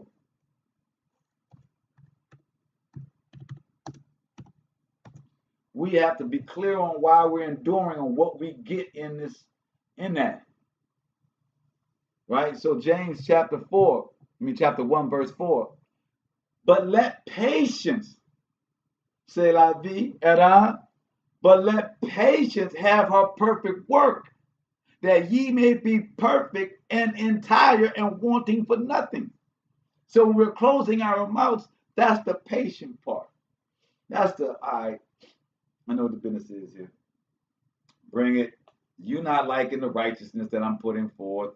So now you want to dissect my righteousness. You want to find out if I'm really being righteous. But really, you're just trying to find some place that I've fallen short so that you can make an issue with that. So I'm not going to give you anything. I'm going to let you find that yourself. I'm going to let you find my iniquity without my help. You know what I'm talking about? I'm going to keep my mouth shut. You go and find it. Because I don't believe there's nothing there. So I'm not going to open my mouth and give you some. Because I'm standing on the Most High and I'm remembering why I'm here. Remember, it said, do not forget your purpose. Your purpose for being here, your purpose for the moment.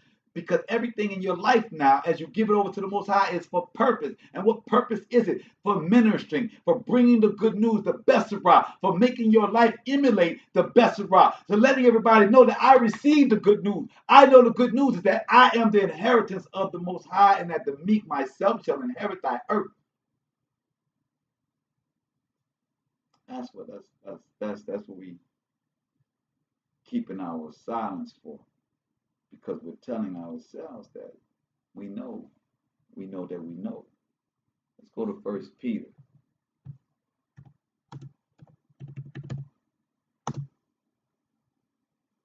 chapter 2. 1 Peter chapter 2, verse 19. It says, "For this is thankworthy, if a man for conscience towards the Most High endures grief, suffering wrongfully. What glory is it, if when he be buffeted for your faults, ye shall take it patiently? But if when ye do well and suffer for it, ye take it patiently, this is acceptable unto the Most High." Let's unpack that. So it says, let's go to 18 so we have full context. "Servants, which we are, be subject to your master with all fear." Now, Caucasians have used those type of lines during slavery to make us believe that we're supposed to follow slavery. Well, when you think that you're a Gentile, you think that way. When you know that the Most High is talking to you and you can only serve him, you know no way in hell was he talking about a white man. No way in hell would you think that the scriptures say that you need to be subservient to another human being, let alone one that don't look like you, that don't come from your family. No, no, no, no, no, no. So it says here, "Servant, be subject to your master with all fear. Not only be good and gentle, but also to the forward. For this is thankworthy, if a man for conscience towards the Most High endures grief, suffering wrongfully. For what glory is it, if when ye be buffeted for your faults, ye shall take it patiently?" So it's saying to you that if you endure all of this, right? You breaking yourself, you breaking your shoulders, you're following the Most High, and then when somebody come and poke you, you lose it. What was good? All of the work that you had done. If you don't respect the floor that you just mopped, if you don't have pride in the floor that you just mopped, then it won't matter when somebody walks on it and it's still wet. That's the same thing with your patience.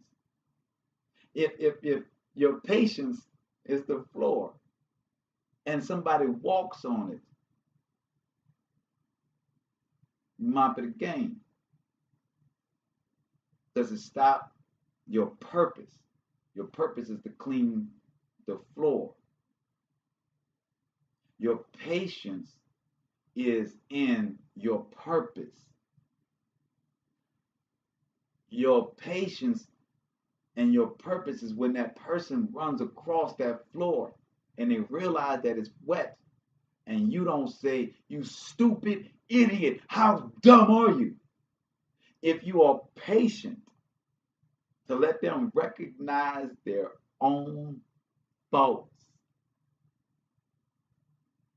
If you're patient, the Most High says, let patience work its perfect way, so that you want nothing. So if you're patient for the person to realize they're wrong and you shut your mouth, then they come back to you. Just like the person that realized they stepped on your wet floor and said, "Oh, my bad. Oh, snap, I didn't realize I trampled on your feelings. I didn't realize I trampled on your respect. I didn't realize I trampled on your manhood. I trampled on your womanhood. I can't believe that I did such things." It may not always be sincere, but they still got to do it because you sat there and stopped patiently and said, "This is a moment that's not going to pass us. Something has happened. I'm going to wait patient till it's been acknowledged." because we don't want to throw away the mopping of the floor that we have put our time and our energy into doing, and not have it be respected, not have it be revered or appreciated. Because once the floor is dry and the kids come in, they're appreciated. They trampled on it because they did not know what they do. Your patience of letting them see their wrong, the Most High opening their eyes to see the wrong that they've done, then you can sit back and receive and want for nothing, because either they're going to help you redo that floor because they are sorrowful, they're sorry about it, or you'll be able to get it done and complete your job, because that person will then be a bodyguard for you. Nobody go in the kitchen. Mama, mom the kitchen. Nobody go in there. Daddy, mom the kitchen. Nobody go in there. You see how this works? When you are patient and you let the perfection of the Most High work for you. I pray y'all hear me, man. I pray y'all hearing these words tonight. But if when ye do well and suffer for it, ye take it patiently, this is acceptable with the Most High. So if you are patient when people are trampling upon your purpose in the Most High, He's happy. So if your work is for Him, get it? If your work is for Him and He not mad, why are you mad?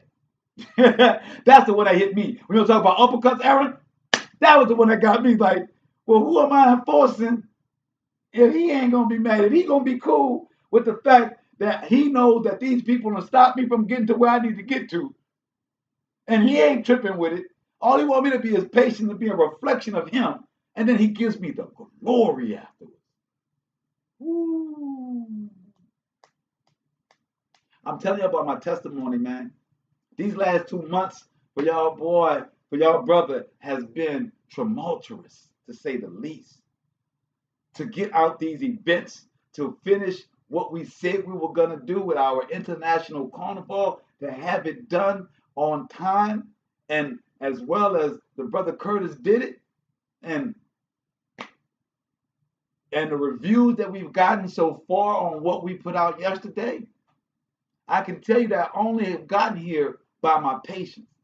I can tell you that I've only gotten here by keeping my mouth shut. I've only gotten here by praying constantly unto the Most High. I've only gotten here by dropping on my knees and humbling to the Most High to see the glory of this day that I completed, and I'm a man of my word. That I don't have to go back into my community and tell them and explain to them why I didn't do what I said I was going to do.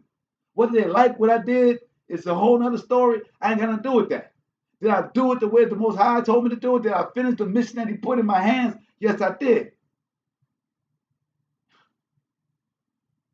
And I'm telling you, the only way I was able to do that, and I can't even jump for joy. I'm so tired and wore out, y'all. You know what I'm saying? So tired and battered and beaten that I ain't even got the hubris of wanting to, yeah, we did it, brother tired. My brother is thankful to the Most High that I have peace all around me, that I have a roof, I want for nothing.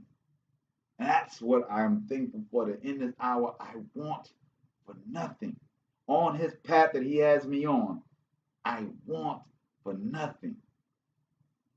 I give all praises. Could I have more? Yeah. Would I like more? Yeah. Do my eyes get big? Oh, yeah. You know what I'm talking about, uncles. You know what I'm saying? Oh, yeah. You know what I'm saying? But my needs are well taken care of. I'll give all praises. Thank you, Queen. Yeah. You know what I'm saying? So, I am not. I give all praises Most High. So, we're going to James, again, chapter 1. We're going to go to verse 12.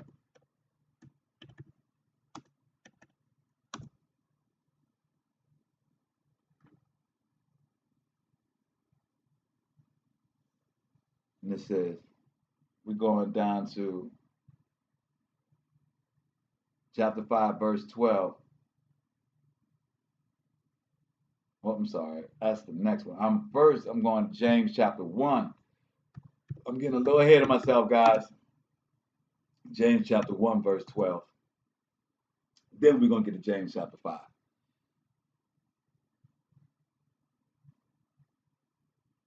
It says, Baraka is the man that endureth temptation. Discipline.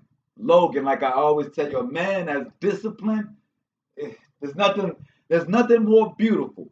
There's nothing more righteous than a disciplined man. A man that can discipline himself. I'm not talking about a man that's been disciplined by others, that have gone through the finest training in the Army and the Navy SEALs. I'm talking about a man that can self-discipline himself. One that can read these scriptures. One that can look at his life and say, I need to stop doing this. I need to do this to get myself straight, and does it. There is nothing stronger, there's nothing more beautiful than a man that can self-discipline himself. And that's the same for a woman, same for a child, same for an adult, an elder. It says, Baraka is the man that endureth temptation, for when he is tried, he shall receive the crown, golden crown. He shall receive the golden crown of life, which the Most High hath promised to them that love him. To the ones that love him, he promised this. The one that got patience, he promised this. For the ones that endure to the end, he's promised this. Yeah, let's go to James 5 now. We go to James chapter 5. Verse 11. Behold, we count them happy which endure. Woo. Behold, we count them happy which endure. Ye have heard of the patience of Job, and have seen the end of the Most High, of Yahshua. That Yahshua is very pitiful and of tender mercy. That he is pitiful and of tender mercy. James walked with Yahshua, so he understood it was his brother. He says that you've seen the patience of Job that walked the earth. You've seen, I see in the building Autumn and T.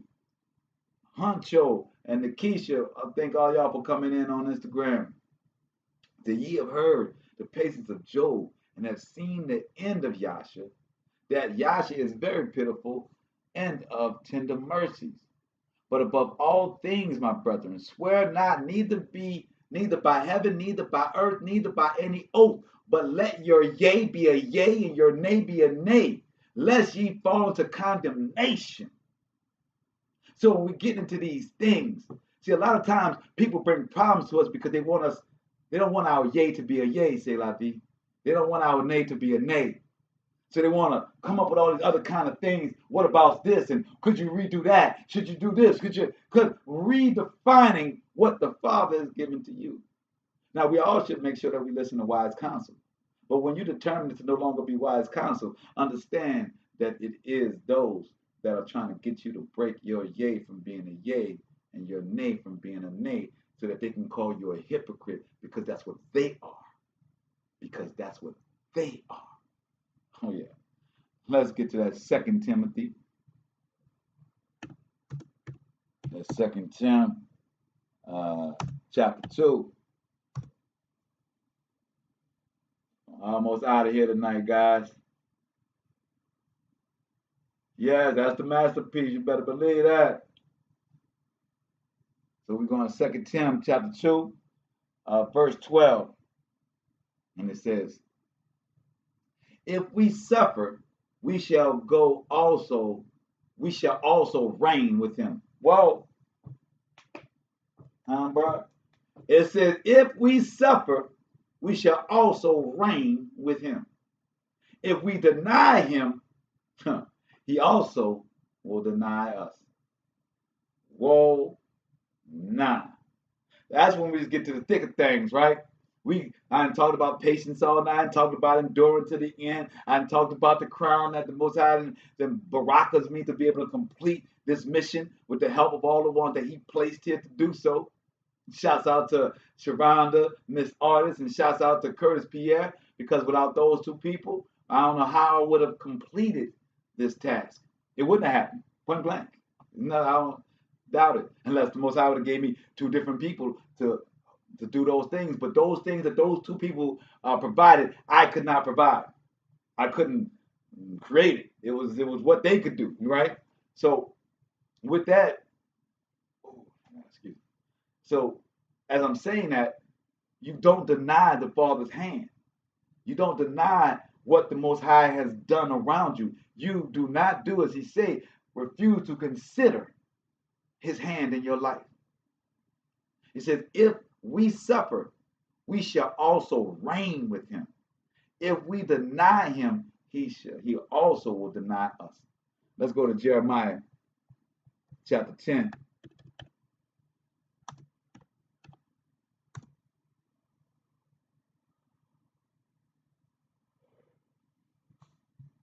Jeremiah chapter 10, verse 19. It says, woe is me for my hurt. My wound is grievous. But I said, truly, this is a grief, and I must bear it. So, what Jeremiah is saying, to double down on our patience, on enduring to the end. He's saying, like, yeah, my woe, what I'm going through right now is really painful, it's insurmountable, but I know that this is only but a time, that it is only a sickness, it is only a dis-ease for the moment. Why? Because all of Ezekiel 22 and all the precepts I have given you, that we understand that our woe, our pain, is only the Most High fashioning us, getting rid of our iniquity, putting us up on the hill. And construction, you gotta do some hammering with some construction. You gotta break some things. You gotta solder some wood. You gotta lay some bricks. It can be a painful, laborious situation. So we look at our life as that. Woe is my hurt, my wound is grievous, but I said truly, this sickness, this ease, I must bear it is only for a moment. Let's get to our Psalms 22. Let you guys out for the night. Understanding, enduring to the end. And I am just giving my testimony tonight that the Most High Baraka me in order to complete this mission. And I pray that you guys enjoy what we put forth.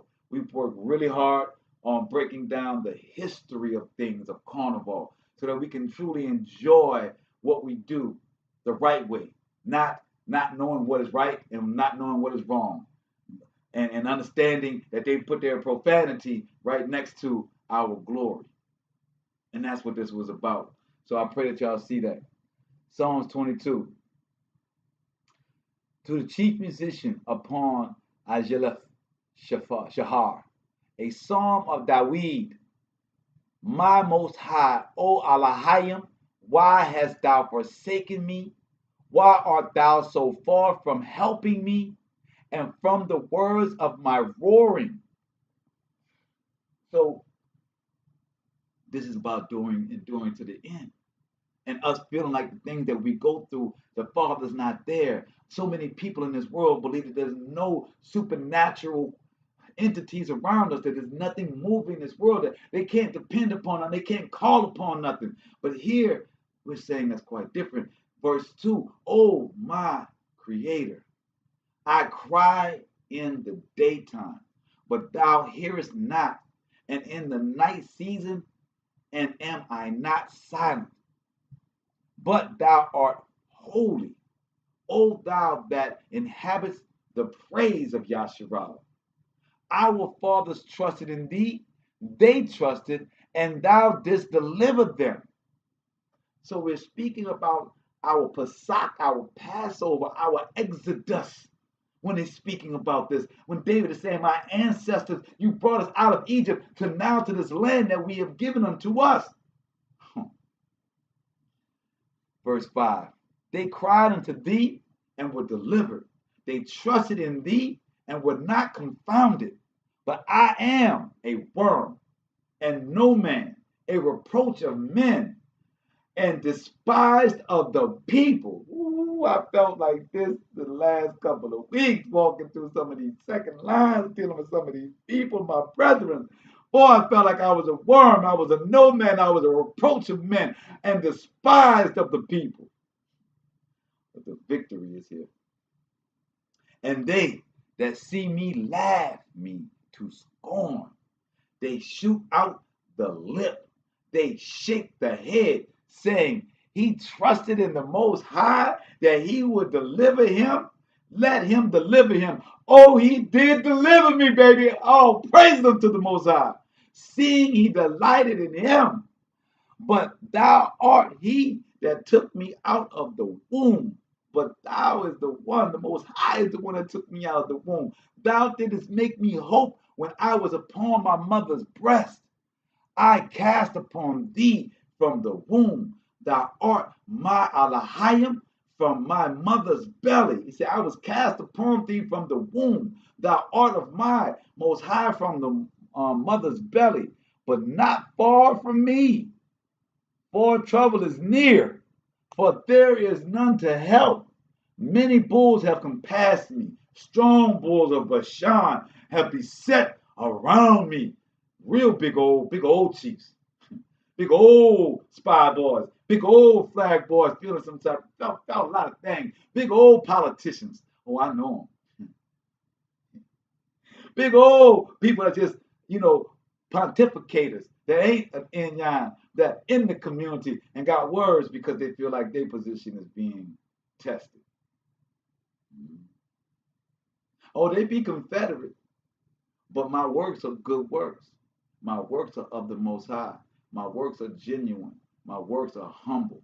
My works are meek. And my intentions of my works are righteous. So it doesn't matter how big they are, how bad they are, how much government they got behind them, how much money they can hold back, how much support they can stop. Man, I'm walking with the Most High.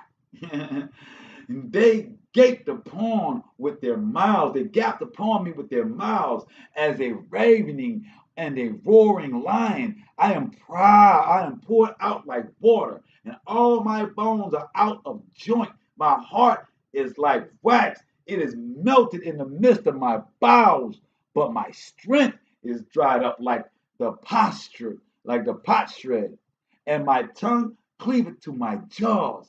And thou hast brought me unto the dust of death, for dogs have compassed me. The assembly of the wicked have enclosed me. They pierced my hands and my feet. My eye may tell all the bones. I may tell all my bones. They look and stare upon me. They part my garments among them, and cast lots upon my vesture. But be not thou far from me, Most High, O my Elohim.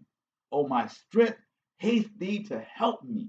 Deliver my soul from the sword, my darling from the power of the dog. Save me from the lion's mouth, for thou hast heard me from the horns of the unicorns. I will declare thy name unto my brethren in the midst of the congregation. I will praise thee. Yes. Yet they fear the Most High. Praise him, all ye the seed of Jacob, the seed of Yaakov.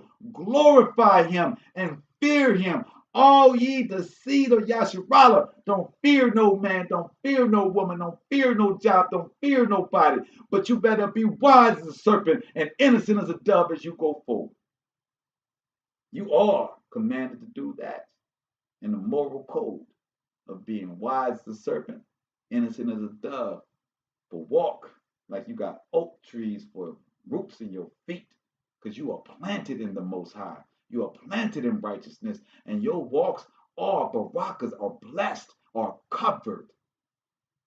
For he had not despised nor abhorred the affliction of the afflicted, neither had he hid his face from him.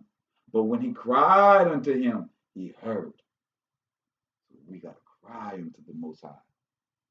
My praise shall be of thee in the great congregation. I will pay my vows before them that fear him. The meek shall eat and be satisfied. The meek shall eat and be satisfied. They shall praise Elohim that seek him. Your heart shall live forever, a circumcised heart. All the ends of the world shall remember and turn unto the Most High, and all the kindreds of the nations, all nations, shall worship thee. For the kingdom of Elohim and for the kingdom is the Elohim's, and he is the governor among the nations. All they that be fat upon earth shall eat and worship. All that go down to the dust shall bow before him. Read that again. All that be fat upon earth shall eat and worship. All they that go down to the dust shall bow before him, and none can keep alive his own soul. Nobody got that power. A seed shall serve him. A seed, Yaakov's seed, shall serve him. It shall be accounted to the Most High for a generation. The Most High said not everybody's going to serve him. His seed is going to serve him. Don't wonder why your friends ain't got it. Don't wonder why your mama ain't got it. Don't wonder why your daddy ain't got it. He said his seed will serve him. Just know that you're his seed. Be concerned about that. And they shall come and shall declare his righteousness unto the people that shall be born, that he had done this. All praise to see the building, Paul. That's our show for the night, though, Paul. Pray you can catch it, man, on rebroadcast right after this. It'll be up on YouTube and on Facebook as well, and Twitch. But I thank everybody for coming in tonight and understanding about enduring and understanding that the power is in your prayer, the power is in your righteousness, the power is in your enduring. As it says, your patience possesses your soul. As patient as you are, is how long you possess your soul. Patience possesses your soul.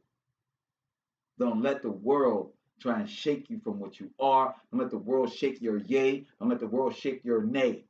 Stand on your rock and allow the perfection of patience to work itself so that you shall not want or be lacking in anything. That said, man, we give all praise to the Most High. We'll see you guys on Wednesday night for cultural appropriation. Let's get it in. Me shalom. All praise to the Most High. Love y'all, man. Love y'all.